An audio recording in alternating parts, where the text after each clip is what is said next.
살아승부입니다. 유대인 이야기로 세계 경제사에 대해서 함께 공부하겠습니다. 이번 시간에는 영원한 금융의 황제 로스차일드에 대해서 살펴볼게요. 마이어 암셀 로스차일드는요, 독일 프랑크푸르트의 개토 출신이에요. 본격적으로 국제 금융업에 뛰어든 것은 19세기 초였어요. 산업혁명이 진행되면서 국내적으로는 대규모 자본이 필요했어요. 그리고 국제적으로도 그 무역이 증가하면서 대금 결제가 필요했어요.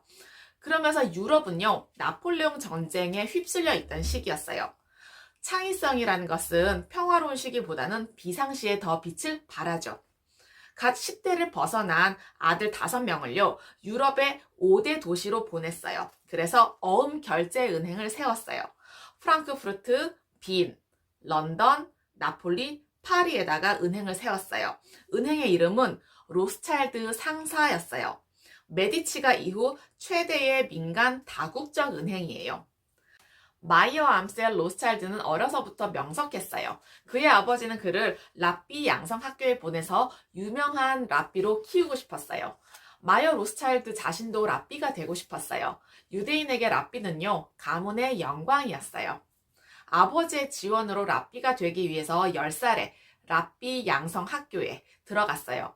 그런데요, 부모님이 모두 천연두에 걸려서 일찍 사망하는 바람에 3년 만에 학업을 중단해야 했어요.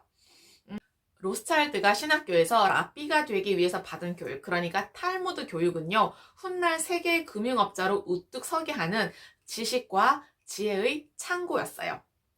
이후에 친척들의 도움으로 하노버에서 오펜하이머라고 하는 유대계 은행에서 일하게 되었어요. 그곳에서 도제로 일을 했는데요. 은행업을 탈무드의 시각으로 조망하고 종합하고 금융업의 본질을 파악하는 데 주력했어요. 금융업의 웬만한 수단을 다 습득한 로스차일드는요, 어린 나이임에도 주니어 파트너로 승진할 수가 있었어요. 로스차일드 가문의 300년 번영을 시작하는 지점이었습니다. 마이어 암셀 로스차일드는 7년간의 금융업을 체험한 후에 1764년 고향인 프랑크푸르트로 돌아왔어요. 아버지가 하던 고물상에다가 대부업을 추가했어요. 동전을 수집하는 부유층을 상대로 옛날 동전을 거래했어요. 장사는요, 부자를 상대로 해야 많이 남는다는 기본적인 유대인 상술에 따랐어요. 마이어는 옛날 동전 목록과 카탈로그를 정성껏 만들어서 관심 있을 만한 사람들에게 보냈어요. 흥미 없는 사람들로부터 옛날 돈을 사들였어요. 공짜나 다름없어서 부유한 귀족에게 이 돈을 팔러 다녔어요. 그러다가 독일의 빌헬름 왕자와 인연이 맺어졌어요. 유대인 박해가 심한 시기에 한낱 장사꾼이 왕족이나 귀족과 친하게 지낸다는 것은요, 쉬운 일은 아니었어요. 마이어는 한 걸음 더 나아가서 독일 내의 왕국이나 공국들이 서로 다른 화폐를 쓰는 것에 착안해서 개토 안에 환전소를 만들었어요. 독일 안에서 통용되는 다양한 화폐를 교환하는 일종의 초보적인 형태의 은행업이었어요. 환전에서 얻은 그 이익으로 귀한 동전과 골동품을 수집하면서 갑부들을 그의 고객으로 만들어 나갔어요. 유럽에서 가장 부자 귀족인 헤센 카젤 공국의 빌헬름 왕자에게 남들이 구하기 힘든 진귀한 동전과 골동품을 대주기 시작했어요.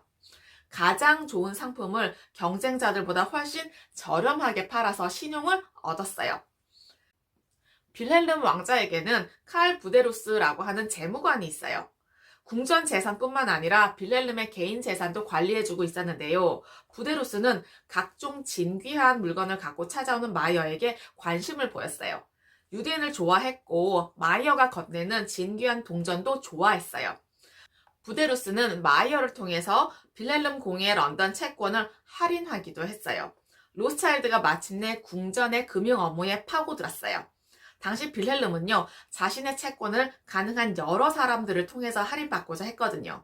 한 사람에게 맡기면 환율이 떨어질지 몰랐기 때문이었어요. 빌헬름과 부데루스가 마이어의 능력을 인정하면서 서로 관계는 긴밀해졌어요. 마이어 암셀 로스차일드는 1769년에 어용상인이 되었어요. 궁전과 거래를 한다는 의미였어요. 그리고 이것을 공개적으로 인정받을 수가 있었어요. 마이어가 어용상인이 되면서 궁전에 심부름을 했기 때문에 어디든 쉽게 여행할 수가 있었어요.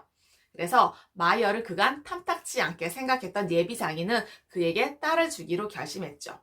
어용상인 직함이 그에게 많은 것을 갖게 했어요.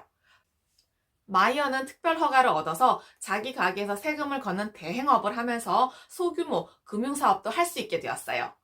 이후에 마이어 암셀 로스차일드는요, 17살의 신부 구텔라를 아내로 얻어서 20명의 아이들을 낳았는데요. 10명은 일찍 병들어 죽었어요. 그래서 5명의 아들과 5명의 딸만 생존했죠. 평소 마이어는요, 아들들에게 유대인의 역사와 정신, 그리고 장사를 가르쳤어요. 유대인들이 돈을 벌 수 있는 이유는 두 가지라고 해요. 첫 번째는요, 5,000년의 역사, 그리고 두 번째는요, 머리라는 것이죠. 아무리 개인이 총명하더라도 이를 성취하기 위해서는요, 집단의 힘이 필요하다고 가르쳤어요. 협상 능력보다 더 중요한 것은요, 상대방을 즐겁게 하는 것이라고 했어요.